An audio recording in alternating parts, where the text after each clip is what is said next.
4:32 now to top stories we're following for you on this Wednesday morning. Now, in just a couple of hours, former President Donald Trump is going to be in Atlanta.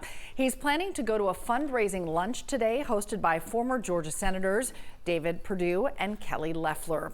His trip comes as he campaigns for the 2024 election, and he tries to stay competitive with fundraising for President Joe Biden. If we look at the numbers just from over the weekend, Trump's team reportedly raised $50 million at a fundraiser in Palm Beach. President Biden's team reportedly brought in $26 million at an event held 2 weeks ago. Trump initially struggled to keep his treasury stocked for a couple of reasons. One, he had some lackluster fundraising. Also because much of his election money was diverted to defend him in 4 separate criminal cases. Republican donors are now responding in a stronger way. Biden's campaign ended February with nearly twice as much cash as Mr. Trump's and has done well raising money online. We talked with Republican political analyst Brian Robinson, who says $1 billion will likely be spent during this presidential election cycle. And so you're going to see huge operations on both sides targeting that person and making sure they go vote, or trying to dissuade them from voting if you think they're going to vote for the other guy.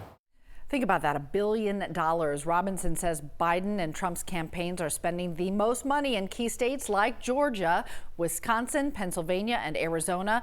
And while both parties count on their loyal bases that turn out every time, he predicts this year's race will hinge on motivating voters who typically are more sporadic.